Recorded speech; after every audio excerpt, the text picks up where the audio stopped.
Hi, ഇലേൺ P S സിയുടെ YouTube ചാനലിലേക്ക് എല്ലാവർക്കും സ്വാഗതം. നിങ്ങൾ അസിസ്റ്റന്റ് സെയിൽസ്മാൻ പരീക്ഷയ്ക്ക് വേണ്ടി തയ്യാറെടുക്കുന്നവരാണോ എങ്കിൽ നിങ്ങൾക്ക് വേണ്ടിയിട്ടുള്ളതാണ് ഇന്നത്തെ ഈ വീഡിയോ. മറ്റൊന്നുമല്ല, പി എസ് സിയുടെ കഴിഞ്ഞ കാലങ്ങളിലെ ചോദ്യപേപ്പറിൽ മലയാളം ഭാഗത്തു നിന്നും ഉൾപ്പെടുത്തിയിട്ടുള്ള വളരെ പ്രധാനപ്പെട്ട ചില ചോദ്യങ്ങളാണ് ഇന്നത്തെ ഈ വീഡിയോയിലുള്ളത്. ആ ചോദ്യങ്ങളോടൊപ്പം തന്നെ അതിന്റെ അനുബന്ധ വിവരങ്ങളും കൂടി പറഞ്ഞാണ് പോകുന്നത്. പരീക്ഷയ്ക്ക് വേണ്ടി, രണ്ടാം ഘട്ട പരീക്ഷയ്ക്ക് വേണ്ടി തയ്യാറെടുക്കുന്നവർക്ക് ഉപകാരപ്രദമാകുന്ന ഒരു വീഡിയോ ആണിത്. സ്കിപ്പ് ചെയ്യാതെ വീഡിയോ മുഴുവനും കാണുക. നമ്മൾ ഇന്നത്തെ നമ്മുടെ വീഡിയോയിലേക്ക് കടക്കുന്നു. നോക്കിക്കേ, ആദ്യത്തെ ചോദ്യമാണ്, ദൃഢം എന്ന വാക്കിന്റെ വിപരീത പദം എന്ത്? നമുക്ക് എല്ലാവർക്കും അറിയാം, നമ്മൾ കേട്ടിട്ടുള്ളതാണ്. എന്തായിരിക്കും ദൃഢം എന്നാൽ? 4 ഓപ്ഷൻസ് കൊടുത്തിട്ടുണ്ട്. അദൃഢം, മൃദുലം, ശിഥിലം, മാർദ്ദവം. ഏതായിരിക്കും ഉത്തരം? അതെ, മൃദുലം എന്നുള്ളതാണ്. ദൃഢം എന്നതിന്റെ ഓപ്പോസിറ്റ് ഏതാണ്? മൃദുലമാണ്. ഓക്കെ, അപ്പൊ രണ്ടാമത്തെ ചോദ്യത്തിലേക്ക് വന്ന്, വളരെ എളുപ്പമുള്ള ഒരു ചോദ്യമായിരുന്നു ഇത്. രണ്ടാമത്തെ ചോദ്യം നോക്കിക്കോണേ. അഗ്രജൻ, അഗ്രജൻ എന്ന് വെച്ചാൽ ജ്യേഷ്ഠൻ എന്നാണ് അർത്ഥം. അതിന്റെ ഓപ്പോസിറ്റ് എന്താണ്? അവരജൻ. അഗ്രജൻ വിപരീത പദം എന്താണ്? അവരജൻ. അടുത്ത് നോക്കിയേ, ആശ്രയം, അനാശ്രയം. ആശ്രയത്തിന്റെ വിപരീത പദം അനാശ്രയം. അടുത്ത എന്താണ്? ഉത്കർഷം. ഉത്കർഷത്തിന്റെ വിപരീതം എന്താണ്? അപകർഷം. ഉത്കർഷം എന്ന് വെച്ചാൽ ശ്രേഷ്ഠമായത്, ഉയരത്തിലുള്ളത്, ഉന്നതമായത് എന്നൊക്കെയാണ് അർത്ഥം. അപ്പോ ഉത്കർഷത്തിന്റെ ഓപ്പോസിറ്റ് എന്താണ്? അപകർഷം. ഉപകാരം, ഉപകാരത്തിന്റെ ഓപ്പോസിറ്റ് എന്താണ്? അപകാരം. അതേപോലെ മറ്റൊരെണ്ണോടുണ്ട്, ഉപദ്രവം. അത് നമുക്ക് എല്ലാവർക്കും അറിയാം അല്ലെ? ഉപകാരം, ഉപദ്രവം. ഉപദ്രവം ഇല്ല എന്നുണ്ടെന്നുണ്ടെങ്കിൽ അപകാരം എന്നും കൂടി ഓർത്തു വെച്ചോണം. അടുത്തത് കൃശം, ഓപ്പോസിറ്റ് എന്താണ്? സ്ഥൂലം. സ്ഥൂലം എന്ന് വെച്ചാൽ എന്താണ്? വലുത് എന്നാണ് അർത്ഥം. സൂക്ഷ്മം, സ്ഥൂലം കേട്ടിട്ടില്ലേ? സൂക്ഷ്മത്തിന്റെ ഓപ്പോസിറ്റ് സൂക്ഷ്മം, ഓപ്പോസിറ്റ് എന്താണ്? സ്ഥൂലമാണ്. അതുപോലെ തന്നെ കൃശം, കൃശം എന്ന് വെച്ചാൽ എന്താണ്? മെലിഞ്ഞത്. കൃശഗാത്രം, മെലിഞ്ഞ ശരീരം. ഗാത്രം എന്ന് വെച്ചാൽ ശരീരം. കൃശഗാത്രം, മെലിഞ്ഞ ശരീരം. ഓർത്തുവെക്കുക. കൃശം ഓപ്പോസിറ്റ് എന്താണ്? സ്ഥൂലം. കൃശം എന്നാൽ മെലിഞ്ഞെന്നർത്ഥം. ദുഷ്ടൻ, ശിഷ്ടൻ. ദുഷ്ടൻ എന്താണ്? ശിഷ്ടനാണ്. അടുത്തത് വിരസം. വിരസത്തിന്റെ ഓപ്പോസിറ്റ് സരസം. പല പ്രാവശ്യങ്ങളിലായിട്ട് പി എസ് ഈ ഒരു ചോദ്യം ആവർത്തിച്ച് ചോദിച്ചിട്ടുണ്ട്. വിരസത്തിന്റെ ഓപ്പോസിറ്റ് എന്താണ്? സരസം. അടുത്തത് അബദ്ധം, സുബദ്ധം. അബദ്ധം എന്താണ്? സുബദ്ധമാണ് ഓപ്പോസിറ്റ് ആയിട്ട് വരുന്നത്. ഉൽപ്പതിഷ്ണു. ഉൽപ്പതിഷ്ണു എന്ന് വെച്ചാൽ എന്താണ് അർത്ഥം? ഉൽപ്പതിഷ്ണു എന്ന് വെച്ച് കഴിഞ്ഞാല് എന്താണ്? പുരോഗമന ചിന്താഗതി ഉള്ളയാളെയാണ് നമ്മൾ എന്തെന്ന് പറയുന്നത്? ഉൽപ്പതിഷ്ണു എന്ന് പറയുന്നത്. യാഥാസ്ഥിതികനാണ് ഓപ്പോസിറ്റ് ആയിട്ട് വരുന്നത്. അപ്പൊ ഉൽപ്പതിഷ്ണു എന്നതിന്റെ ഓപ്പോസിറ്റ് എന്താണ്? യാഥാസ്ഥിതികൻ. ദൃഷ്ടാവ്. ദൃഷ്ടാവ് എന്നതിന്റെ ഓപ്പോസിറ്റ് ആണ് എന്ത്? ശ്രോതാവ്. ദൃഷ്ടാവ് എന്ന് വെച്ചാൽ കാണുന്ന ആൾ. ശ്രോതാവ് എന്ന് വെച്ചാലോ കേൾക്കുന്ന ആളെന്നർത്ഥം. ഓക്കെ, അടുത്തത് ഉദ്ഗ്രഥനം, അപഗ്രഥനം. ഉദ്ഗ്രഥനം എന്ന് വെച്ചാൽ എന്താണ്? ഏകീകരിക്കുക, ഒരുമിച്ച് കൂട്ടുക, ഒത്തുചേരുക, ഒത്തുകൊണ്ടുവരിക എന്നൊക്കെയുള്ള അർത്ഥമാണ്. അപ്പം ദേശീയോദ്ഗ്രഥനം എന്ന് കേട്ടിട്ടില്ലേ? ദേശത്തെ ഉദ്ഗ്രഥിക്കുന്നു, ദേശത്തെ ഒരുമിച്ച് കൊണ്ടുവരുന്നു. അപഗ്രഥനം എന്ന് വെച്ചാലോ പിരിക്കുന്നു എന്നർത്ഥം. മനസ്സിലാവുന്നു? വിശദീകരിക്കുന്നു എന്നർത്ഥം. അപ്പോ ഉദ്ഗ്രഥനത്തിന്റെ ഓപ്പോസിറ്റ് എന്താണ്? അപഗ്രഥനം. വായിച്ചു നോക്കണേ. അടുത്ത എന്താണെന്ന് നോക്കാം. ശരിയായ പദം എടുത്തെഴുതുക. ഇവിടെ പദശുദ്ധി എന്ന ഭാഗത്ത് നിന്നാണ് ചോദിച്ചേക്കുന്നത്. ശരിയായ പദം ഏതെന്ന് നോക്കാം. കവയിത്രി, കവിയത്രി, കവിയിത്രി, കവിത്രി. ഏതാണ്? പല പ്രാവശ്യം ആവർത്തിച്ച് ചോദിച്ചിട്ടുണ്ട് പി എസ് സി. നമുക്ക് എക്സാം ഹാളിൽ ചെല്ലുന്ന സമയത്ത് സംശയം ഉണ്ടാകുവാൻ സാധ്യതയുള്ള ഒരു ചോദ്യമാണ്. എപ്പോഴും സംശയം ഉണ്ടാക്കി തെറ്റിക്കാൻ സാധ്യതയുണ്ട്. അപ്പോ കവി എന്നത് പുല്ലിംഗമായി കഴിഞ്ഞാൽ അതിന്റെ സ്ത്രീലിംഗം എന്തു വരും? കവിയത്രി എന്നായിരിക്കും മിക്കവാറും വരുന്നത്. അത് തെറ്റാണ്. അങ്ങനെ എഴുതാൻ പാടില്ല. മറിച്ച് എന്താണ്? കവി എന്ന് കണ്ടു കഴിഞ്ഞാൽ കവയിത്രി. ആദ്യം കവ വരുമെന്ന് ഓർത്താൽ മതി. കവ വരുമെന്ന് ഓർത്താൽ മതി. അപ്പൊ നമ്മുടെ ഓപ്ഷൻ ഏതാണ്? നമ്മുടെ ആൻസർ ഏതാണ്? കവയിത്രിയാണ്. അപ്പോ ശരിയായ പദം കവയിത്രി എന്നുള്ളതാണ് കേട്ടോ. ഇപ്പൊ പുല്ലിംഗം സ്ത്രീലിംഗമാക്കാൻ പറഞ്ഞാലും ശരിയായ പദം എടുത്തെഴുതാൻ പറഞ്ഞാലും കവയിത്രി എന്നുള്ളതാണ്. കവ ഓർക്കുക, കവയിത്രി. ഓക്കെ, ബാക്കിയെല്ലാം തെറ്റാണ്. അപ്പം അടുത്ത ചോദ്യം എന്താ നോക്കാം.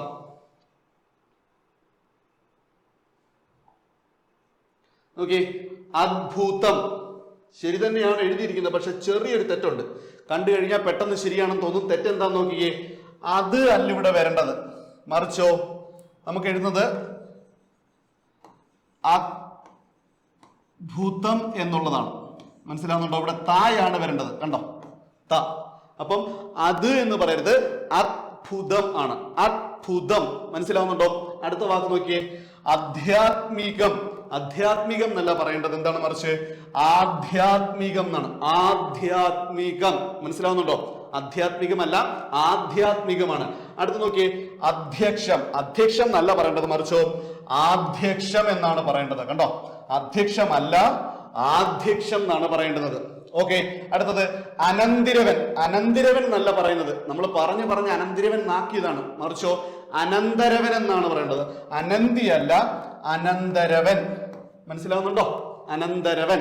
അടുത്ത് നോക്കി, അങ്ങനെ എന്ന് പറയാറില്ല, അങ്ങനെയല്ല അങ്ങനെ എന്ന് മാത്രമേ പറയാറുള്ളൂ. കോമൺ ആയിട്ട് നമ്മൾ യൂസ് ചെയ്യുന്നതാണ്, പക്ഷെ ശ്രദ്ധിക്കാറില്ല. അങ്ങനെ എന്ന് മാത്രമാണ് പറയുന്നത്. ഓക്കെ. അടുത്ത വാക്ക് നോക്കിയേ, അടിമത്വം എന്നുള്ളതാണ് കൊടുത്തിരിക്കുന്നത്. അടിമത്വം എന്ന് പറയാറുണ്ടോ? ഇല്ല, മറിച്ചോ അടിമത്തം എന്നാണ് പറയുന്നത്. കേട്ടോ, അടിമത്തം. അതേപോലെ മറ്റൊരു വാക്കാണ് എന്ത്, ഓർത്ത് വെക്കേണ്ടതാണ്, മനുഷ്യത്വം എന്നുള്ളതാണ് പറയുന്നത്. കേട്ടോ, മനുഷ്യത്വം എന്നുള്ളതാണ് ശരിയായിട്ടുള്ള പ്രയോഗം. ഓർത്ത് വെച്ചിരുന്നാൽ മാത്രം മതി. അപേക്ഷാതീയതി. അപേക്ഷാതീയതി എന്നല്ല, അപേക്ഷതീയതി എന്നാണ്. കണ്ടോ, അപേക്ഷാതീയതി എന്ന് പറയാറില്ല, മറിച്ചോ അപേക്ഷതീയതി. കണ്ടോ, അപേക്ഷതീയതി. മനസ്സിലാവുന്നോ? അടുത്ത വാക്ക് നോക്കിക്കേ, ഐക്യമത്യം. ഐക്യമത്യം എന്നല്ല, മറിച്ചോ എപ്പോഴും നമ്മൾ പറഞ്ഞു പോകുന്നതാണ്, ഐകമത്യം എന്നാണ്. കണ്ടോ, ഐകമത്യം എന്നാണ് നമ്മൾ പറയുന്നത്. ഐക്യമത്യം എന്ന് പറയാറില്ല, ഐകമത്യം. ഐക കണ്ഠേന. ഇതെല്ലാം PSC പല പ്രാവശ്യങ്ങളായിട്ട് PSC തന്നെ ചോദിച്ചു കുഴഞ്ഞ ചോദ്യമാണ്. അവർ തന്നെ ചോദിച്ചു കുഴഞ്ഞു. ഐശ്ചികം എന്നല്ല നമ്മൾ പറയുന്നത്, മറിച്ചോ ഐച്ഛികം. ഐശ്ചികം എന്ന് പറയില്ല, ഐച്ഛികം എന്നുള്ളതാണ്. ച അടിയില് ഛ. ഐച്ഛികം ആണ് ശരി. അപ്പോ ഇത്രയും വാക്കുകളൊന്ന് നോക്കുക, കൂടുതൽ വാക്കുകൾ കണ്ടെത്തി പഠിക്കാൻ നോക്കുക. ഓക്കെ. അടുത്ത നോക്കി, ഇതെല്ലാം പ്രീവിയസ് ചോദ്യങ്ങളാണ് കേട്ടോ. കുളിക്കാതെ ഈറനുടുക്കുക എന്ന മലയാള ശൈലിയുടെ അർത്ഥം. മലയാള ശൈലിയുമായിട്ട് ബന്ധപ്പെട്ട ഒരു ചോദ്യമാണിത്. കുളിക്കാതെ ഈറനുടുക്കുക എന്നുള്ളത്. വൃത്തിയില്ലാതെ നടക്കുക, കുറ്റം ചെയ്യാതെ പഴിയേൽക്കുക, അമ്പലത്തിൽ പോകാതിരിക്കുക, കുളിക്കാതെ ശരീരം നനയ്ക്കുക. നോക്കിയേ, എന്താണ് ഉത്തരം നോക്കിയേ, കുറ്റം ചെയ്യാതെ പഴിയേൽക്കുക. അതിനെ പറയുന്നതാണ് എന്ത്, കുളിക്കാതെ ഈറനുടുക്കുക. തെറ്റൊന്നും ചെയ്യാതെ അതിന്റെ കുറ്റം നമ്മൾ കേൾക്കുക, അല്ലെങ്കിൽ വഴക്ക് നമ്മൾ കേൾക്കുക, അതിനെപ്പറ്റിയുള്ള കുറ്റപ്പെടുത്തൽ നമ്മൾ കേൾക്കുക എന്നുള്ളതിനെ ആസ്പദമാക്കിക്കൊണ്ടാണ് ആ ശൈലി വന്നിരിക്കുന്നത്. കുളിക്കാതെ ഈറനുടുക്കുക എന്നുള്ള ശൈലിയുടെ അർത്ഥമാണെന്ന് പറയുന്നത് കുറ്റം ചെയ്യാതെ പഴിയേൽക്കുക. ഓക്കെ. വളരെ പ്രധാനപ്പെട്ട ചില ശൈലികൾ നമുക്ക് നോക്കാം. കുംഭകോണം. കുംഭകോണത്തിന്റെ അർത്ഥം, ആ ശൈലിയുടെ അർത്ഥം എന്താണ്, അഴിമതി എന്നാണ് അർത്ഥം. അപ്പൊ കുംഭകോണം എന്ന ശൈലിയുടെ അർത്ഥം എന്താണ്, അഴിമതി. കുംഭകോണം അഴിമതി. കൈ കഴുകുക. എന്തെങ്കിലും ഒരു തെറ്റ് ചെയ്തിട്ട് കൈ കഴുകുക എന്ന് വെച്ചാൽ എന്താ, എനിക്ക് യാതൊരു പങ്കുമില്ല എന്ന് തെളിയിക്കുക എന്നുള്ളതാണ്. അപ്പൊ കൈ കഴുകുക എന്ന് വെച്ചാൽ എന്താണ് അർത്ഥം, പങ്കൊന്നുമില്ല, ഞാൻ അതിൽ പങ്കെടുത്തിട്ടില്ല എന്ന് ഉറപ്പുവരുത്തുക. അപ്പൊ കൈ കഴുകുക എന്ന് വെച്ചാൽ എന്താണ്, പങ്കില്ല എന്ന് ഉറപ്പുവരുത്തുക. അടുത്തത് ഗണപതി കല്യാണം. ഗണപതിയുടെ കല്യാണത്തിന്റെ കാര്യം നിങ്ങൾക്ക് അറിയാലേ, എന്താണ്, ഒരിക്കലും നടക്കത്തില്ല. അപ്പൊ അത്തരത്തില് ഒരു കാരണവശാലും നടക്കത്തില്ല, എന്നാലോ നടക്കുമെന്നൊരു പ്രതീക്ഷയുണ്ട്. എപ്പോഴെങ്കിലും നടക്കുമെന്നൊരു പ്രതീക്ഷയുണ്ട്, പക്ഷെ ഒരു കാരണവശാലോട്ട് നടക്കത്തുമില്ല എന്ന അവസ്ഥ. അതിനെ സൂചിപ്പിക്കാൻ വേണ്ടിയിട്ടാണ് ആ ഒരു ശൈലി ഉപയോഗിക്കുന്നത്. ഗണപതി കല്യാണം, ഒരിക്കലും നടക്കാത്ത സംഭവം, എന്നാൽ പ്രതീക്ഷ. ഒരിക്കലും നടക്കില്ല, പക്ഷെ അതിനുവേണ്ടി ഇങ്ങനെ പ്രതീക്ഷിച്ചുകൊണ്ടേയിരിക്കുകയാണ്. അതിനെ സൂചിപ്പിക്കുന്നതാണ് എന്ത്, ഗണപതി കല്യാണം. അടുത്തത് ധൃതരാഷ്ട്രാലിംഗനം. പല സിനിമയ്ക്കകത്തും കോമഡി ആയിട്ടൊക്കെ പറയുന്ന കാര്യമാണ് മഹാരാഷ്ട്രാലിംഗനം എന്ന്. ധൃതരാഷ്ട്രാലിംഗനം എന്താണ്, ധൃതരാഷ്ട്ര ഭീമനെ ആലിംഗനം ചെയ്യുന്ന ആ ഒരു സന്ദർഭത്തെ സൂചിപ്പിക്കാൻ വേണ്ടി പറയുന്നു. എന്തിനു വേണ്ടിയിട്ടാണ് ശരിക്കും ചെയ്യുന്നത്, ഭീമനെ കൊല്ലുവാൻ വേണ്ടിയിട്ടായിരുന്നു. പക്ഷെ അങ്ങനെ ചെയ്യുന്നുണ്ടോ, ഇല്ല. ധൃതരാഷ്ട്രാലിംഗനം, സ്നേഹം ഭാവിച്ച് അടുത്തുകൂടി നശിപ്പിക്കുക. അപ്പൊ സ്നേഹം ഭാവിച്ചുകൊണ്ട് അടുത്തുകൂടി നമുക്ക് ഉപദ്രവം ചെയ്യുന്നതിനെ സൂചിപ്പിക്കുന്ന ശൈലിയാണ് എന്തെന്ന് പറയുന്നത്, ധൃതരാഷ്ട്രാലിംഗനം. അപ്പൊ ആ ഒരു കഥ മനസ്സിൽ ഓർമ്മ വരണം. കാഴ്ചയില്ലാത്ത ധൃതരാഷ്ട്രർ ഭീമനെ അടുത്ത് വിളിക്കുന്നു, സ്നേഹത്തോടു കൂടി ആലിംഗനം ചെയ്യാൻ വരുമ്പോഴത്തേക്കും പ്രതിമയെ വെച്ച് മുന്നിലോട്ട് കൊടുക്കുന്നു. പ്രതിമയെ ധൃതരാഷ്ട്രർ ആലിംഗനം ചെയ്യുമ്പോഴത്തേക്ക് ആ പ്രതിമ തകർന്നുടഞ്ഞു പോവുകയാണ്. ആ സ്ഥാനത്തേക്ക്, പ്രതിമയുടെ സ്ഥാനത്തേക്ക് ഭീമനായിരുന്നുവെങ്കിൽ ഉയിരപ്പോഴേ പോയനെ. അപ്പോ അതിനെ സൂചിപ്പിക്കുന്നതാണ് എന്ത്? ധൃതരാഷ്ട്രാലിംഗനം. സ്നേഹത്തോടുകൂടി അടുത്ത് വിളിച്ചിട്ട് ഇല്ലാതെയാക്കുക, നശിപ്പിക്കുക, നാശം ചെയ്യുക എന്നുള്ള അർത്ഥത്തിൽ സൂചിപ്പിക്കുന്ന ശൈലിയാണെന്ന് പറയുന്നത് ധൃതരാഷ്ട്രാലിംഗനം. അടുത്ത് നോക്കിയേ, പമ്പ കടക്കുക. പേടിച്ച് പമ്പ കടന്നു എന്ന് വെച്ചാൽ എന്താ? വളരെ ദൂരത്തേക്ക് ഓടി എന്നർത്ഥം, വളരെ ദൂരത്തേക്ക് എത്തിപ്പെട്ടു എന്നർത്ഥം. പമ്പ കടക്കുക, വളരെ അകലത്തേക്ക് ഓടിപ്പോവുക എന്നുള്ളതാണ് പമ്പ കടക്കുക എന്ന ശൈലിയുടെ അർത്ഥം പറഞ്ഞു കഴിയും. അടുത്ത് നോക്കിയേ, പുലിവാൽ പിടിക്കുക. ഒരിക്കലും അവസാനിക്കാത്ത പ്രശ്നങ്ങളിൽ ചെന്നുപിടുക. ഇപ്പൊ പുലിയുടെ വാലിൽ കയറി പിടിച്ചു കഴിഞ്ഞാൽ എന്താ? പുലി ആ വാലിൽ നിന്ന് വിട്ടു കഴിഞ്ഞാൽ പുലി നമ്മളെ കടിക്കും. വിടാൻ പറ്റുമോ, വിടാതിരിക്കാൻ പറ്റുമോ? ആ ഒരു അവസ്ഥ. വിട്ടു കഴിഞ്ഞാൽ നമുക്ക് ഉപദ്രവം, എന്നാ വിടാനൊട്ട് പറ്റത്തുമില്ല. അങ്ങനത്തെ അവസ്ഥയാണ് പുലിവാല് പിടിക്കുക. പുലിവാല് പിടിക്കുക എന്ന് വെച്ചാൽ എന്താണ്? അവസാനിക്കാത്ത പ്രശ്നങ്ങളിൽ സ്വയം ചെന്നുപിടുക. ഓക്കെ, അടുത്ത എന്താ നോക്കിക്കേ. ഒറ്റപ്പദം എഴുതുക. വിജയത്തെ ഘോഷിക്കുന്ന യാത്ര. അപ്പൊ വിജയത്തെ അറിയിക്കുന്ന യാത്ര. ഏതൊക്കെ ഓപ്ഷൻസ് കൊടുത്തിട്ടുള്ളത്? ഘോഷയാത്ര, വിജയയാത്ര, വിജയാഘോഷം, ജൈത്രയാത്ര. ഉത്തരം നോക്കിക്കേ. ഇതൊക്കെ എല്ലാം ഉത്തരമാണെന്ന് തോന്നാം. ഘോഷയാത്ര കണ്ട ഘോഷയാത്ര ഉത്തരമല്ലേ എന്ന് ചിന്തിക്കാം, വിജയയാത്ര ഉത്തരമല്ലേ എന്ന് ചിന്തിക്കാം, വിജയാഘോഷം ഉത്തരമല്ലേ എന്ന് ചിന്തിക്കാം. പക്ഷെ ശരിയായിട്ടുള്ള ഉത്തരം എന്താണ്? ജൈത്രയാത്ര. ജൈത്രയാത്ര എന്ന് വെച്ചാൽ എന്താ? വിജയത്തെ തുടർന്ന് ചെയ്യുന്ന യാത്രയാണെന്ന് പറയുന്നത് ജൈത്രയാത്ര. അപ്പോ ജൈത്രയാത്ര എന്ന് വെച്ചാല് വിജയത്തെ തുടർന്നുള്ള സന്തോഷത്തെ അറിയിച്ചുകൊണ്ടുള്ള യാത്രയാണെന്ന് പറയുന്നത് ജൈത്രയാത്ര. വിജയാഹ്ലാദം അറിയിക്കുവാൻ വേണ്ടിയിട്ടുള്ള യാത്രയെ പറയുന്ന പേരാണ് ജൈത്രയാത്ര. അപ്പം വിജയത്തെ ഘോഷിക്കുന്ന യാത്ര, വിജയത്തെ അറിയിക്കുന്ന യാത്ര, ആ ശൈലി അല്ലെങ്കിൽ അതിനൊരു ഒറ്റപ്പദം എന്താണ്?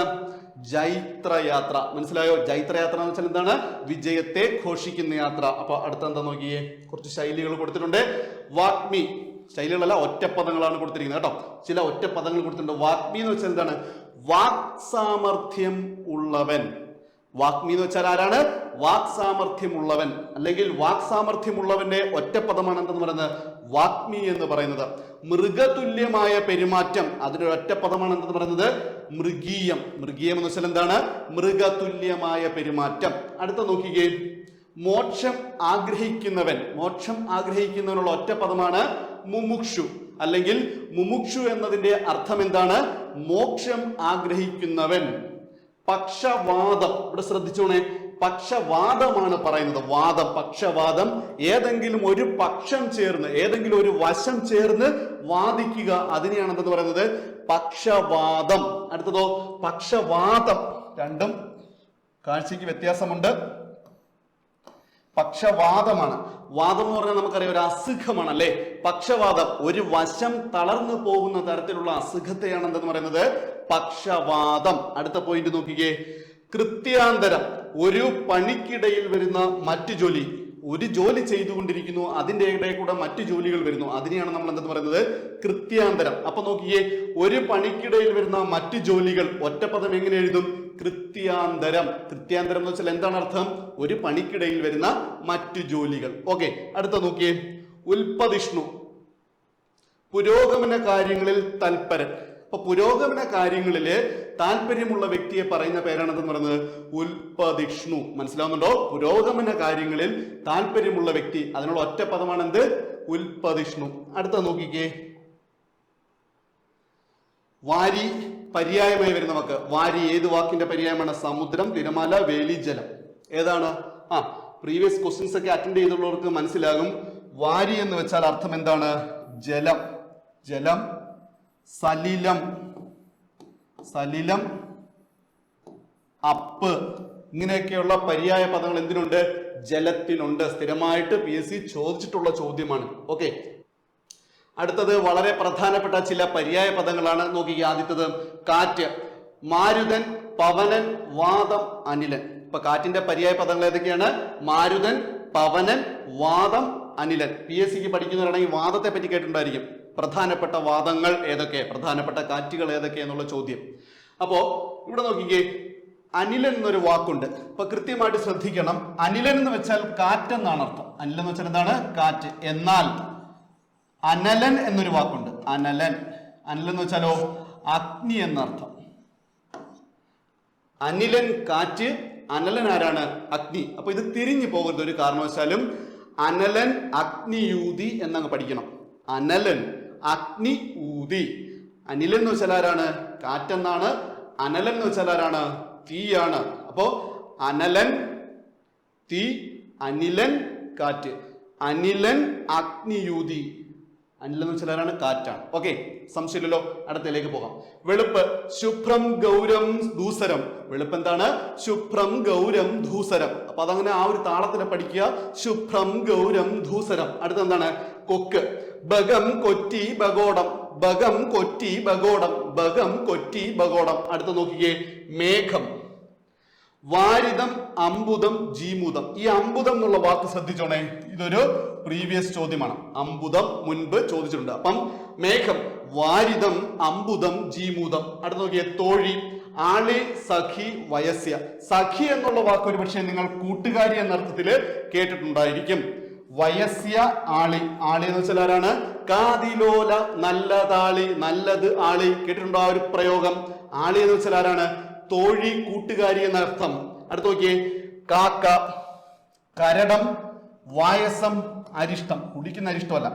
കാക്ക, കരടം, വായസം, അരിഷ്ടം. മഞ്ഞ്. ഹിമം, തുഷാരം. ഈ രണ്ട് വാക്കുകൾ നിങ്ങൾ കേട്ടിട്ടുണ്ടായിരിക്കും. ഹിമം, തുഷാരം. അടുത്ത ഓർമ്മ നോക്കിയേ, പ്രാലേയം. അത് പഠിച്ചു നോക്കുക. അപ്പം മഞ്ഞിന്റെ ഒരു പര്യായ പദമാണ് എന്തെന്ന് പറയുന്നത്? പ്രാലേയം. അടുത്ത് നോക്കിയേ, വണ്ട്. ഭൃഗം, അളി, മധുപം. മധു എന്ന് വെച്ചാൽ എന്താണ്? തേൻ എന്നൊരർത്ഥമുണ്ട്. മധുപം, മധുവിനെ പാനം ചെയ്യുന്നത്, തേൻ കുടിക്കുന്നത് ആരാണ്? വണ്ടാണ്. അടുത്ത് നോക്കിയേ, അളി. അളിവൃന്ദം. അളി വൃന്ദം. വൃന്ദം എന്ന് വെച്ചാൽ എന്താണ്? കൂട്ടം എന്നാണ് അർത്ഥം. വൃന്ദം കൂട്ടം എന്നാണ്. അളി എന്ന് വെച്ചാൽ എന്താണ്? വണ്ട്. അപ്പൊ അളിവൃന്ദം എന്ന് പറഞ്ഞാൽ വണ്ടുകളുടെ കൂട്ടം. അടുത്ത് നോക്കിയേ, നാണം. ലജ്ജയുണ്ട്, വ്രീളയുണ്ട്, ത്രപയുണ്ട്. ലജ്ജ നിങ്ങൾക്കറിയാവുന്നതാണ്. ത്രപ പഠിക്കുക. വ്രീള എന്നുള്ള വാക്ക് കേട്ടിട്ടുണ്ടോ? നിങ്ങൾ എല്ലാവരും കേട്ടിട്ടുണ്ടായിരിക്കും. പക്ഷെ അന്ന് അതിന്റെ അർത്ഥം മനസ്സിലാകാതെ പോയത് കൊണ്ട് വിട്ടതായിരിക്കാനാണ് സാധ്യത. ഒരു പാട്ടുണ്ട്. പാട്ടിന്റെ ഇടയ്ക്ക് വരുന്ന ചില വരികളാണ്. ആദ്യ സമാഗമമായി യാമിനി വ്രീളാവതിയായി. പാട്ട് പാടാൻ അറിയത്തില്ല, അല്ലെന്നുണ്ടെങ്കിൽ പറഞ്ഞു തരാമായിരുന്നു, പാടിത്തരാമായിരുന്നു. അപ്പൊ വ്രീള എന്ന് വെച്ചാൽ അർത്ഥം എന്താണ്? നാണം എന്നുള്ളതാണ്. ആദ്യ സമാഗമത്തിൽ ആദ്യമായിട്ട് കണ്ടുമുട്ടുന്ന സമയത്ത് യാമിനി അവൾ എന്ത് ചെയ്തു? വ്രീളാവതി, അവള് നാണക്കാരിയായി പോയി. അവളുടെ മുഖത്ത് നാണം വന്നു തുടങ്ങിയെന്നർത്ഥം. നോക്കിക്കേ, അപ്പോ വളരെ പ്രധാനപ്പെട്ട കഴിഞ്ഞ കാലങ്ങളിൽ PSC ചോദിച്ചിട്ടുള്ള ചില പര്യായ പദങ്ങളെ പറ്റിയിട്ടാണ് നമ്മൾ പറഞ്ഞത്. അനിലൻ കാറ്റ്, അനലൻ അഗ്നി. അത് ശ്രദ്ധിച്ചോണേ. അടുത്തത്, ഏകവചന രൂപം ഏത്? കൊടുത്തിരിക്കുന്നതിനകത്ത് ഏകവചന രൂപം ഏതെന്നുള്ളതാണ് ചോദിച്ചിരുന്നത്. നോക്കിയേ, ഋതുക്കൾ. ഋതുക്കൾ ഏകവചനമാണോ? അല്ല, ബഹുവചനമാണ്. അപ്പൊ ഇതിന്റെ ഏകവചനം എന്തെന്ന് വരും? ഋതു എന്ന് വരും. അപ്പൊ ഋതു എന്നതിന്റെ ബഹുവചന രൂപമാണ് എന്തെന്ന് പറയുന്നത്? ഋതുക്കൾ എന്ന് പറയുന്നത്. മനുഷ്യർ ഏകവചനമാണോ? അല്ല, ബഹുവചനമാണ്. മനുഷ്യൻ എന്ന് എഴുതണം. മനുഷ്യൻ. അടുത്ത നോക്കിയേ, വൈദ്യർ. വൈദ്യർ അവിടെ കിടക്കട്ടെ. ഭൃത്യർ. ഭൃത്യർ.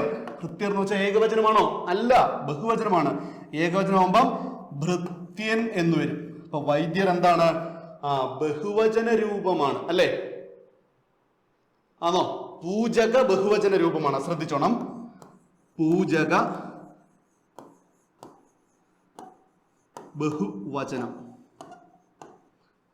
അർത്ഥം കൊണ്ട് ഏകവചനമാണെങ്കിലും പൂജക ബഹുവചന രൂപമാണ്. അപ്പൊ ഇവിടെ ശരിക്കും പറഞ്ഞാൽ വൈദ്യർ എന്താണ്? നമ്മുടെ ഉത്തരം എന്താണ്? സി ആണ്, ഏകവചന രൂപമാണ്. ഓക്കെ ആണോ? അടുത്ത ചോദ്യത്തിലേക്ക് പോട്ടെ. നോക്കിയേ, ശരിയായ ഉത്തരമേത്? വേറെ ഗത്യന്തരമില്ലാതെ അയാൾ മാപ്പ് പറഞ്ഞു. ഇവിടെ നമ്മൾ പ്രയോഗത്തിൽ വരുന്ന തെറ്റുകളെ പറ്റിയിട്ടാണ് പറയുന്നത്. ഓക്കെ, വേറെ ഗത്യന്തരമില്ലാതെ അയാൾ മാപ്പ് പറഞ്ഞു. ഒന്നാമത്തെ സെന്റൻസ്, ഈ വിദ്യാർത്ഥിയുടെ വിജയം മറ്റുള്ളവർക്ക് മാതൃകയാണ്. രണ്ടാമത്തെ സെന്റൻസ് അതാണ്. പുരോഹിതരും വിശ്വാസികളും നഗരപ്രദക്ഷിണം നടത്തി. മൂന്നാമത്തെ സെന്റൻസ് ആണ്. നാലാമത്തെ എന്താണ്? ബന്ധുക്കളെ കാണുന്നതിനും കാര്യങ്ങൾ പറയുന്നതിനും സൗകര്യമുണ്ട്. അപ്പം ഓരോ ഓപ്ഷൻസ് കൊടുത്തിട്ടുണ്ട്. 1, 2, 3, 4 ശരിയാണ്. 3, 4, 1 ശരിയാണ്. 3, 4 ശരിയാണ്. 2, 4 ശരിയാണ്. ഏതൊക്കെയാണ് ശരി, എന്തൊക്കെയാണ് ഇവിടുത്തെ മിസ്റ്റേക്സ് എന്ന് നമുക്ക് നോക്കാം. നോക്കിയേ, വേറെ ഗത്യന്തരമില്ലാതെ അയാൾ മാപ്പ് പറഞ്ഞു. ഒരിക്കലും വേറെ എന്നോ മറ്റ് എന്നോ ചേർക്കാറില്ല. എന്തിന്റെ കൂടെ? ഗത്യന്തരമില്ലാതെ എന്ന വാക്ക് വരുമ്പോൾ വേറെ എന്നോ മറ്റെന്നോ ചേർക്കാറില്ല. ഗത്യന്തരമില്ലാതെ എന്ന് വെച്ചാൽ അതിന്റെ അർത്ഥം മറ്റു വഴികളൊന്നും ഇല്ലാതെ എന്നുള്ളതാണ്. അപ്പൊ മറ്റെന്ന് ചേർക്കുമ്പോൾ മറ്റ് വഴികളില്ലാതെ അയാൾ മാപ്പ് പറഞ്ഞു, തെറ്റാണ്. വേറെ മറ്റു വഴികളില്ലാതെ എന്നും പറയാറില്ല, മറ്റു വഴികളില്ലാതെ അല്ലെങ്കിൽ വേറെ വഴികളില്ലാതെ എന്നേ പറയും. അപ്പൊ ഇവിടെ ഗത്യന്തരമില്ലാതെ അയാൾ മാപ്പ് പറഞ്ഞു എന്ന് മാത്രം മതി. വേറെ ഗത്യന്തരമില്ലാതെ അയാൾ മാപ്പ് പറഞ്ഞു എന്ന് വേണ്ട. അപ്പൊ ആ സെന്റൻസ് പ്രയോഗത്തിൽ തെറ്റുണ്ട്. അപ്പൊ അതുകൊണ്ട് നമ്മുടെ ഉത്തരമായിട്ട് വരത്തില്ല, വെട്ടിക്കളഞ്ഞു. ഓക്കെ, മനസ്സിലായോ? വേറെ എന്നോ മറ്റെന്നോ ഗത്യന്തരമില്ലാതെ എന്ന് വരുമ്പോൾ ചേർക്കില്ല. ഗത്യന്തരമില്ലാതെ എന്ന് വെച്ചാൽ അതിന്റെ കൂടെ തന്നെ എന്തുണ്ട്? മറ്റു വഴികളില്ലാതെ, വേറെ വഴിയില്ലാതെ എന്ന അതിൽ തന്നെ ഒരു അർത്ഥമുണ്ട്. അപ്പൊ പിന്നെ വീണ്ടും അതിന്റെ കൂടെ നമ്മൾ വേറെ എന്നോ മറ്റെന്നോ ചേർക്കേണ്ട കാര്യമില്ല. അടുത്ത നോക്കിക്കേ, ഈ വിദ്യാർത്ഥിയുടെ വിജയം മറ്റുള്ളവർക്ക് മാതൃകയാണ്. ആ സെന്റൻസിലെ പ്രത്യക്ഷത്തിൽ മറ്റു തെറ്റൊന്നും കാണുന്നില്ല, അവിടെ വെക്കുക, അവിടെ ഇരിക്കട്ടെ. നോക്കിയേ, പുരോഹിതരും വിശ്വാസികളും നഗരപ്രദക്ഷിണം നടത്തി. പെട്ടെന്ന് കാണുമ്പോൾ തെറ്റില്ലെന്ന് തോന്നുമെങ്കിലും തെറ്റുണ്ട്. എന്താണ് ഇവിടെ? നഗരപ്രദക്ഷിണം എന്നുള്ളതല്ല, മറിച്ച് നഗര പ്രദക്ഷിണം എന്നുള്ളതാണ്. ഓക്കെ, അപ്പൊ പ്രദക്ഷിണം എന്നുള്ളതാണ്, നഗരപ്രദക്ഷിണം നടത്തി എന്നുള്ളതാണ്. ഇവിടെ അതിന് പകരം എന്താ കൊടുത്തത്? പ്രദീക്ഷണം എന്നുള്ളതാണ്. അപ്പൊ ആ വാക്ക് തെറ്റാണ്. നോക്കിയേ, പുരോഹിതരും വിശ്വാസികളും നഗരപ്രദക്ഷിണം നടത്തി അല്ലെങ്കിൽ ചെയ്തു എന്ന് പറയുന്നതിന് പകരം പ്രദീക്ഷണം എന്നാണ് കൊടുത്തിരിക്കുന്നത്. അത് തെറ്റാണ്, അത് തെറ്റായിട്ട് തന്നെ മാർക്ക് ചെയ്യുക. അടുത്ത് നോക്കിയേ, ബന്ധുക്കളെ കാണുന്നതിനും കാര്യങ്ങൾ പറയുന്നതിനും സൗകര്യമുണ്ട്. ഓക്കെ, അപ്പൊ അതിലും പ്രത്യേകിച്ച് അങ്ങനെ തെറ്റുകളായിട്ട് കാണുന്നില്ല. നമ്മുടെ ഓപ്ഷനിലേക്ക് പോവാം. 1, 2, 4 തെറ്റ്. 1, 2, 4 ശരിയെന്നാ കൊടുത്തത്. ഒന്നാമത്തെ തെറ്റാണോ? തെറ്റാണ്. അപ്പൊ അത് നമ്മുടെ ആൻസർ ആയിട്ട് വരത്തില്ല. അടുത്ത് നോക്കിയേ, 3, 4, 1. മൂന്നാമത്തേത് ശരിയാണെന്ന് പറയുന്നുണ്ട്. നാലാമത്തെ ശരിയാണോ? ഒന്നാമത്തെ ശരിയാണോ? അപ്പൊ രണ്ടും തെറ്റാണ്, ശരിയല്ല. അടുത്ത് നോക്കിയേ, 3ഉം 4ഉം പറയുന്നുണ്ട്. മൂന്നാമത്തെ തെറ്റാണ്, നമുക്ക് ഓൾറെഡി കിട്ടിക്കഴിഞ്ഞു, ഇത് ഉത്തരവല്ല. അടുത്തതാ 2ഉം 4ഉം നമ്മുടെ ഓപ്ഷനിൽ പറയുന്നുണ്ട്. 2 എന്താണ്? ഈ വിദ്യാർത്ഥിയുടെ വിജയം മറ്റുള്ളവർക്ക് മാതൃകയാണ്. നമുക്കത് പ്രത്യേകിച്ച് തെറ്റൊന്നും കണ്ടെത്താൻ പറ്റിയില്ല, ശരിയാണ്. അടുത്തെന്താണ്? നാലാമത്തെ നോക്കിക്കേ, ബന്ധുക്കളെ കാണുന്നതിനും കാര്യങ്ങൾ പറയുന്നതിനും സൗകര്യമുണ്ട്. അവിടെയും പ്രത്യേകിച്ച് തെറ്റൊന്നും നമ്മൾ കണ്ടെത്തിയിട്ടില്ല, അപ്പോ അതും ശരിയാണ്. ഇത്തരത്തില് നമ്മുടെ വാചകങ്ങളിലുള്ള തെറ്റുകൾ, ചില വാക്കുകൾ ആവർത്തിച്ചു വരുന്നത്, ചില വാക്കുകൾ തെറ്റായിട്ട് എഴുതുന്നത്, അത്രയുമെല്ലാം നിങ്ങൾ ശ്രദ്ധിച്ചോണം. 1 മാർക്ക് ഈസി ആയിട്ട് കിട്ടുന്ന ഒരു സംഗതിയാണ്. അടുത്ത് നോക്കിക്കേ, ലിവിങ് ഡെത്ത് എന്ന മലയാള ശൈലിയുടെ അർത്ഥം എന്താണ്? അപ്പൊ തർജിമയാണ് നമ്മൾ നോക്കുന്നത്. ഇവിടെ ലിവിങ് ഡെത്ത് ജീവിച്ച് മരിക്കുക, ചത്തതിനൊക്കുമേ ജീവിച്ചിരിക്കലും, ജീവിച്ച് മരിക്കുക, ജീവിതവും മരണവും, മരിച്ചു ജീവിക്കുക, ചത്തതിനൊക്കുമേ ജീവിച്ചിരിക്കലും, ജീവിച്ച് മരിക്കുക, ജീവിതവും മരണവും. ഏതാണ് നമ്മുടെ ഉത്തരം വരുന്നത്? ചത്തതിനൊക്കുമേ ജീവിച്ചിരിക്കലും. അപ്പൊ അതിനെ പറയുന്നതാണ് എന്ത്? Living death. ജീവിച്ചിരിപ്പുണ്ട്, പക്ഷെ പ്രത്യേകിച്ച് പ്രയോജനമൊന്നുമില്ല, ഒന്നും തിരിച്ചറിയാൻ സാധിക്കുന്നില്ല, ആരെയും മനസ്സിലാകുന്നില്ല, ബാഹ്യലോകവുമായിട്ട് യാതൊരു ബന്ധവുമില്ല. ജീവനുണ്ടോ? ജീവനുണ്ട്. ചത്തതിനൊക്കുമേ ജീവിച്ചിരിക്കലും, ജീവിച്ചിരിക്കുകയാണ്, പക്ഷെ മരിച്ചതിന്റെ പ്രയോജനമാണ് എന്നുള്ള അർത്ഥം. നോക്കിയേ, ചില തർജിമകൾ കൊടുത്തിരിക്കുന്നു. The storm in a tea cup. എന്താണ് അതിന്റെ അർത്ഥം? ചായക്കോപ്പയിലെ കൊടുങ്കാറ്റ്. അടുത്ത് നോക്കിയേ, പീപ്പിൾസ് പ്ലാൻ. 2 എണ്ണം പറയുന്നുണ്ട്. ഒന്ന് ജനകീയ പദ്ധതി എന്നും പറയുന്നുണ്ട്, ജനകീയാസൂത്രണം എന്നും പറയുന്നുണ്ട്. അപ്പം ഇത് രണ്ടും പഠിച്ചു വെച്ചേക്കുക. അതുമായിട്ട് ബന്ധപ്പെട്ട് to set free. Set free എന്ന് വെച്ചാൽ എന്താണ്? സ്വതന്ത്രനാക്കുക. സ്ക്വാട്ട് ഫ്രീ എന്ന് വെച്ചാൽ എന്താണ്? സ്വതന്ത്രനാക്കുക എന്നുള്ള അർത്ഥമാണ്, സ്വതന്ത്രമാക്കുക. റീഡിംഗ് റിഫോംസ് കൾച്ചർ എന്ന് വെച്ചാലോ വായന സംസ്കാരത്തെ പരിഷ്കരിക്കുന്നു. വായന സംസ്കാരത്തെ പരിഷ്കരിക്കുന്നു. അടുത്തെന്താ? Make hay while the sun shines. അപ്പോ വെയിലുള്ളപ്പോ കച്ചിയെടുത്ത് ഉണക്കണം എന്നാ പറയുന്നത്. എന്ന് വെച്ചാലോ നമ്മൾ കേട്ടിട്ടുണ്ട്, കാറ്റുള്ളപ്പോ തൂറ്റുക. സന്ദർഭം എപ്പോഴാണോ അനുകൂലമായിട്ട് വരുന്നത് അപ്പോൾ പ്രവൃത്തി ചെയ്യുക എന്നുള്ളതാണ് അതിന്റെ ആശയം. അടുത്ത നോക്കിയേ, സ്റ്റാറ്റസ് കോ. പൂർവസ്ഥിതി, തൽസ്ഥിതി എന്താണോ അത് അങ്ങനെ തന്നെ മെയിൻറ്റെയിൻ ചെയ്യുന്നതിനാണ് നമ്മൾ പറയുന്നത് സ്റ്റാറ്റസ് കോ, പൂർവസ്ഥിതി എന്നർത്ഥം. അടുത്തത് envy is the sorrow of fools. എന്താണ്? അസൂയ വിഡ്ഢിയുടെ ദുഃഖമാണ്. ഓക്കെ ആണോ? അപ്പൊ അടുത്തതിലേക്ക് പോട്ടെ, നോക്കിക്കോ. നവോത്ഥാനം പിരിച്ചെഴുതുക. അപ്പൊ ഈ പിരിച്ചെഴുത്ത് എപ്പോഴും നമ്മുടെ മലയാള വ്യാകരണത്തിലെ സന്ധിയുമായിട്ട് ബന്ധപ്പെട്ട ഭാഗമാണ്. നോക്കിക്കേ, നവ അധികം ഉത്ഥാനം, നവോ അധികം ഉത്ഥാനം, നവം അധികം ഉത്ഥാനം, നവഹ അധികം ഉത്ഥാനം. ചിലരൊക്കെ എക്സാം ഹാളിൽ ഇരുന്ന് ഓവറായിട്ട് ചിന്തിച്ചിട്ട് ഇത് കയറി അടിച്ചു കളയും, ഓപ്ഷൻ ഡി കയറി അടിച്ചു കളയും. പക്ഷെ ഇതല്ല ഉത്തരം. എന്താണ്? നവ അധികം ഉത്ഥാനമാണ് എന്തെന്ന് പറയുന്നത്, നവോത്ഥാനമായിട്ട് വരുന്നത്. ആയും ഊം കൂടെ ചേർന്നിട്ട് ഓ എന്നുള്ള രീതി മാറും. അതുകൊണ്ടാണ് നവ അധികം ഉത്ഥാനം എന്തായിട്ട് മാറിയത്, നവോത്ഥാനമായിട്ട് മാറിയത്. അപ്പൊ ഇതിന്റെ ഈ നിയമങ്ങളൊക്കെ പറഞ്ഞിട്ടുള്ള ഡീറ്റെയിൽ ക്ലാസ് നമ്മുടെ ചാനലിൽ ഉണ്ടാകുന്നതായിരിക്കും. നിങ്ങൾ എപ്പോഴാന്ന് വെച്ചാൽ നിങ്ങളുടെ സമയം പോലെ കയറി പതുക്കെ കണ്ടിരുന്നാൽ മാത്രം മതി. ഓക്കെ, വളരെ പ്രധാനപ്പെട്ട കഴിഞ്ഞ ക്ലാസ്സുകളിൽ, കഴിഞ്ഞ ചോദ്യ പേപ്പറുകളിൽ കണ്ട ചില ചോദ്യങ്ങളാണ് ഉൾപ്പെടുത്തിയിരിക്കുന്നത് പിരിച്ചെഴുതാൻ വേണ്ടിയിട്ട്. നോക്കിയേ, ഇല്ലെന്ന് തന്നാൽ എങ്ങനെയാ പിരിച്ചെഴുതുന്നത്? ഇല്ല അധികം എന്നുള്ളതാണ്. ഇല്ലെന്ന് തന്നാല് ഇല്ല അധികം എന്ന്. അപ്പൊ ഇല്ല എന്ന് പറയുന്ന ആദ്യത്തെ പദം എന്ന് പറയുന്ന രണ്ടാമത്തെ പദത്തിനോട് ചേർന്നപ്പോഴാണ് നമുക്ക് എന്ത് കിട്ടിയത്? ഇല്ലെന്ന് കിട്ടിയത്. ഇത് ഏതാ സന്ധി എന്നറിയാമോ? ഇത് ലോപസന്ധിയാണ്. ഈ കൊടുത്തിരിക്കുന്ന മൂന്നെണ്ണവും ലോപസന്ധിയാണ്. നോക്കി, ഇവിടെ എന്താണ് ലോപിച്ച് പോയതെന്ന് നോക്കിക്കേ, ഇല്ല അധികം എന്ന്. അപ്പൊ ഇവിടെ ഒരു അകാരമുണ്ട്, അതാണ് ഇവിടുന്ന് ലോപിച്ച് പോയിരിക്കുന്നത്. മനസ്സിലാവുന്നുണ്ടോ? ഇല്ല അധികം എന്ന് സമയം എന്താണ്? ഇല്ലെന്ന്. നോക്കിക്കേ, വരികടോ. അടുത്ത ചോദ്യം, വരികടോ. വരിക അധികം എടോ എന്നാണ് ഇത് പിരിച്ചെഴുതുന്നത്. വരികടോ പിരിച്ചെഴുതുന്നത് എങ്ങനെയാണ്? വരിക അധികം എടോ. ഇവിടുന്നും ഒരു അകാരം മിസ്സായി പോയിട്ടുണ്ട്. അപ്പൊ അകാരം ഇവിടുന്ന് ലോപിച്ച് പോയിട്ടുണ്ട്. അതുകൊണ്ടാണ് എന്ന് പറയുന്നത് ലോപസന്ധിയാണ് എന്ന് പറയുന്നത്. നോക്കിയേ, പോട്ടവൻ. പോട്ടവൻ എന്ന് വെച്ചാൽ എന്താണ്? പോട്ടെ അധികം അവനാണ് എന്തെന്ന് പറയുന്നത്, പോട്ടവൻ. അപ്പൊ ഇവിടെ എന്താണ് മിസ്സായി പോയത്? ഇവിടെ ഒരു യകാരം മിസ്സായി പോയിട്ടുണ്ട്. കണ്ടോ, യകാരം ലോപിച്ച് പോയിട്ട് പകരം എന്ത് കിട്ടി നമുക്ക്? പോട്ടവൻ എന്ന് പിരിച്ചെഴുതുന്നത് എങ്ങനെയാണ്? പോട്ടെ അധികം അവൻ, പോട്ടവൻ. ഏത് സന്ധിയാണ് ഇതെല്ലാം? ലോപസന്ധിയാണെന്ന് ഓർത്തു വെക്കുക.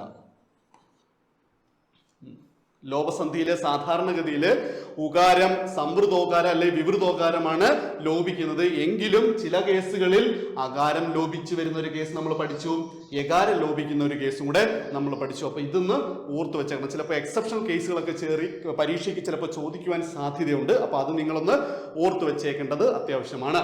അടുത്ത് നോക്കിയേ, വഴിയമ്പലം പിരിച്ചെഴുതുന്നത് എങ്ങനെയാണെന്ന് നോക്കാം. വഴി അധികം അമ്പലമാണ് എന്തെന്ന് പറയുന്നത്, വഴിയമ്പലം. ഇത് കേൾക്കുമ്പോൾ തന്നെ നിങ്ങൾക്ക് മനസ്സിലായി കാണും എന്ത്? ആഗമസന്ധിക്ക് ഉദാഹരണമാണ് അല്ലെ. ഇപ്പൊ വഴിയമ്പലം പിരിച്ചെഴുതുന്നത് എങ്ങനെയാണ്? വഴി അധികം അമ്പലം. ഇവിടെ എന്താണ്? ഇവിടെ യ് അല്ലെങ്കിൽ യാ എന്ന് പറയുന്ന ഒരു വർണ്ണം പുതിയതായിട്ട് വന്നേത്, ആഗമിച്ചേത്. നോക്കിയേ, ഇവിടെ യാ ഉണ്ടോ? ഇവിടെ ഉണ്ടോ? ഇല്ല. അപ്പൊ യാ ഇല്ലാത്തതായിരുന്നു. ഇല്ലാത്ത ഈ വർണ്ണം പുതിയതായിട്ട് വന്നപ്പോഴേക്കും എന്തായി മാറി? ആഗമിച്ചതായി മാറി, ആഗമസന്ധിയായിട്ട് മാറി. വഴിയമ്പലം എന്താണ് അപ്പോ? ആഗമസന്ധി. എന്താണ് ആഗമിച്ചത്? ഈ അല്ലെങ്കിൽ യാ. യാത്രയയപ്പ്. നോക്കിക്കേ, ഇത്തിരി കൺഫ്യൂഷൻ ഉണ്ടാവാൻ സാധ്യതയുണ്ട് പ്രത്യേകിച്ച്. പക്ഷെ ഒന്ന് ആലോചിച്ചാൽ കൺഫ്യൂഷൻ ഇല്ല. യാത്ര അധികം അയപ്പെന്ന് ചേരുമ്പോഴാണ് എന്തെന്ന് പറയുന്നത്? യാത്രയയപ്പ് വന്നത്. നോക്കിയേ, ഇവിടെ ഒരു യാ അധികമായിട്ട് വന്നേക്കുന്നത് കണ്ടോ? ഇവിടെ അതുണ്ടോ? ഇല്ല. അതായത് യ് അല്ലെങ്കിൽ യാ എന്ന് പറയുന്ന വർണ്ണം പുതിയതായിട്ട് വന്നേത് വന്നു കഴിഞ്ഞാൽ എന്തായി മാറി? ആഗമസന്ധി. നോക്കിയേ, ചാവുന്നു പിരിച്ചെഴുതുന്നത് എങ്ങനെയാ? നോക്കിയേ, ച അധികം ഉന്നുവാണ് എന്തെന്ന് പറയുന്നത്? ചാവുന്നു. ഇവിടെ ആരാണ് വന്നത്? പുതിയതായിട്ട് വാ വന്നു. നോക്കിയേ, ഇവിടെ വായുണ്ടോ? ഇവിടെ ഉണ്ടോ? ഇല്ല. വാ പുതിയൊരു വർണ്ണം പുറത്തുനിന്ന് വന്നേത് വ് അല്ലെങ്കിൽ വാ ആഗമിച്ചേത്. അപ്പൊ ഇപ്രകാരം ആഗമിച്ചു കഴിഞ്ഞാൽ എന്തായി മാറി? ആഗമസന്ധി. നോക്കിയേ, പൂവമ്പൻ. പൂവമ്പൻ. പൂ അധികം അമ്പൻ. എന്താണ് പൂവമ്പൻ എന്ന് വെച്ചാല്? പൂക്കൾ അമ്പോട് കൂടിയവൻ, പൂക്കളുടെ അമ്പോട് കൂടിയവൻ. ആരെയാണത്? കാമദേവനെ പറ്റിയിട്ടാണ് പറയുന്നത്. നോക്കിയേ, പൂവമ്പൻ. പൂ അധികം അമ്പനാണ് പൂവമ്പൻ എന്ന് പറയുന്നത്. ഇവിടെ വായുണ്ടോ? ഇല്ല. ഇവിടെ ഉണ്ടോ? ഇല്ല. അപ്പൊ വാ എന്ന് പറയുന്ന പുതിയൊരു വർണ്ണം പുറത്തു നിന്ന് വന്നതിനാൽ എന്ത്? ആഗമസന്ധി. അടുത്ത് നോക്കിയേ, അവൻ. ഇത് പ്രീവിയസ് ചോദ്യമാണ്, കഴിഞ്ഞ പരീക്ഷയ്ക്ക് ചോദിച്ചിട്ടുണ്ട്. അവൻ ആ പ്ലസ് അന്നാണ് എന്തെന്ന് പറയുന്നത് അവൻ എന്ന് പറയുന്നു. ഓർത്തു വെച്ചോണേ, ആഗമസന്ധിയാണ്. ഏതാണ് ആഗമിച്ചത്? വാ പുതിയതായിട്ട് വന്നു. ഇവിടം ഇപ്പൊ അവളെന്ന് ചോദിച്ചാലോ, ആ പ്ലസ് അൾ ആണ് എന്തെന്ന് പറയുന്നത് അവൾ എന്ന് പറയുന്നത്. അവിടെയും എന്ത് വന്നു? വാ പുതിയതായിട്ട് വന്നു. ഇവിടം ഈ പ്ലസ് ഇടമാണ് എന്തെന്ന് പറയുന്നത് ഇവിടം. ഈ പ്ലസ് ഇടമാണ് ഇവിടം. ആരാണ് അവിടെയും വന്നത്? വ് അല്ലെങ്കിൽ വാ ആഗമിക്കുകയാണ് ഉണ്ടായത്. അടുത്ത് നോക്കിയേ, എ പ്ലസ് അന്നാണ് എന്തെന്ന് പറയുന്നത് യവൻ. എ പ്ലസ് അന്നാണ് യവൻ എന്ന് പറയുന്നത്. അപ്പൊ ഇവിടെയും ഇവിടെ വായില്ല, ഇവിടെയും വായില്ല, ഇവിടെ വാ പുതിയതായിട്ട് വന്നു. അപ്പൊ വന്നു കഴിഞ്ഞാല് ആഗമസന്ധി. രണ്ട് വർണ്ണങ്ങൾ തമ്മിൽ ചേരുമ്പോൾ ഒരു വർണ്ണം പുതിയതായി വന്നാൽ ആഗമസന്ധി. രണ്ട് വർണ്ണങ്ങൾ തമ്മിൽ ചേരുമ്പോൾ ഒരു വർണ്ണം ലോപിക്കുകയാണെങ്കിൽ എന്തായി മാറും? അത് ലോപസന്ധി. അടുത്ത നോക്കിയാലോ. ഓക്കെ, അപ്പൊ അടുത്ത നോക്കിക്കേ, കേട്ടു പിരിച്ചെഴുതി കഴിഞ്ഞാൽ എങ്ങനെ വരും? കേൾ പ്ലസ് ടു ആണ് എന്തെന്ന് പറയുന്നത് കേട്ടു. കേട്ടു എങ്ങനെയാണ് പിരിച്ചെഴുതുന്നത്? കേൾ പ്ലസ് ടു. ഇത് എന്തിന് ഉദാഹരണമാണ് നോക്കിക്കേ? ആദേശസന്ധിക്ക് ഉദാഹരണമാണ്. ആദേശസന്ധിക്ക് ഉദാഹരണമാണ്. അപ്പൊ കേട്ടു പിരിച്ചെഴുതുന്നത് എങ്ങനെയാണ്?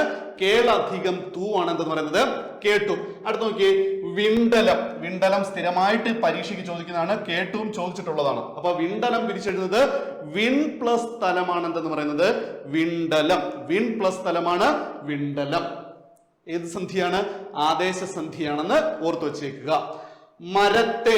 മരത്തെ പ്രത്യേകം ഓർത്തോണേ, ഇതൊരു എക്സെപ്ഷണൽ കേസ് ആണ്. മരത്തെ. മരത്തെ പിരിച്ചെഴുതുന്നതിനാണ് മരം പ്ലസ് എ ആണ് എന്തെന്ന് പറയുന്നത് മരത്തെ. മരം പ്ലസ് എ ആണ് എന്തെന്ന് പറയുന്നത് മരത്തെ.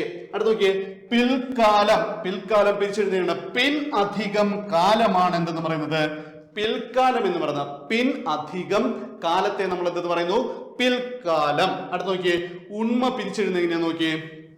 സ്ഥിരമായിട്ട് മുൻപ് പരീക്ഷകളിൽ ചോദിച്ചിട്ടുണ്ട്. ഉള് അധികം മായാണ് എന്തെന്ന് പറയുന്നത് ഉണ്മ. ഉള് അധികം മായ എങ്ങനെ എഴുതാം? ഉണ്മ. അല്ലെങ്കിൽ ഉണ്മ പിരിച്ചെഴുതി കഴിഞ്ഞാൽ ഉള് അധികം മായാണ്. അടുത്ത വെണ്മ പിരിച്ചെഴുതി കഴിഞ്ഞാൽ എങ്ങനെയാണ്? വെണ്മ. വെള് അധികം മായാണ് എന്തെന്ന് പറയുന്നത് വെണ്മ എന്ന് പറയുന്നത്. വെള് അധികം മാ വെണ്മ, ഉള് അധികം മാ ഉണ്മ, വിണ്ണധികം തലം വിണ്ടലം. വിണ്ണധികം തലം വിണ്ടലം. കേളധികം തു കേട്ടു. മരം പ്ലസ് എ മരത്തെ. കൂടുതൽ ഉദാഹരണങ്ങള് സന്ധിയുടെ ക്ലാസ്സിൽ അല്ലെങ്കിൽ ഗ്രാമർ ക്ലാസ്സിൽ നമുക്ക് പറയാവുന്നതാണ്. അടുത്ത് നോക്കിയേ, അപ്പൊ ഇത് ആദേശസന്ധിയാണ്. ഇത്രയും നമ്മൾ പറഞ്ഞു നിർത്തിയത്. അടുത്തത് നോക്കിയേ, മടിശീല പിരിച്ചെഴുതി കഴിഞ്ഞാൽ മടിയധികം ശീല എന്നാണ്. നോക്കിയേ, ഷാ ഇരട്ടിച്ച് ഇശയായിട്ട് മാറിയിട്ടുണ്ട്. മടിശീല മടിയധികം ശീലയാണെന്ന് പറയുന്നത് മടിശീല എന്ന് പറയുന്നത്. കാലിത്തീറ്റ പിരിച്ചെഴുതുന്നത് എങ്ങനെയാണ്? കാലി അധികം തീറ്റയാണെന്ന് പറയുന്നത് കാലിത്തീറ്റ. കാലി അധികം തീറ്റയാണെന്ന് പറയുന്നത് കാലിത്തീറ്റ. ചാടിക്കടന്നു പിരിച്ചെഴുതുന്നത് എങ്ങനെയാണ്? ചാടി അധികം കടന്നു. നോക്കിയേ, കായരട്ടിച്ച് ഇക്കയായിട്ട് മാറി, തായരട്ടിച്ച് ഇത്തയായിട്ട് മാറി. അപ്പൊ രണ്ട് വർണ്ണങ്ങൾ തമ്മിൽ ചേരുമ്പോൾ ഒരു വർണ്ണം ഇരട്ടിച്ചു കഴിഞ്ഞാൽ അതിനെ എന്തെന്ന് പറയാം? ദ്വിത്വസന്ധി എന്ന് പറയാം. ആദേശസന്ധി ആകുമ്പോഴോ രണ്ട് വർണ്ണങ്ങൾ തമ്മിൽ ചേരുമ്പോൾ ഒരു വർണ്ണം പുതിയതായിട്ട് വരികയും മറ്റൊരു വർണ്ണം നഷ്ടപ്പെടുകയും ചെയ്യുന്നു. ഓക്കെ, അടുത്ത് നോക്കിക്കേ. ശരി, അപ്പോൾ ഇന്നത്തെ നമ്മുടെ ക്ലാസ് അവസാനിച്ചിരിക്കുകയാണ്. എല്ലാവരും നന്നായിട്ട് പ്രിപ്പയർ ചെയ്യുക. മലയാളത്തിൽ നിന്ന് എല്ലാവർക്കും മുഴുവൻ മാർക്കും കിട്ടട്ടെ എന്ന് ആശംസിക്കുന്നു. നന്ദി, നമസ്കാരം.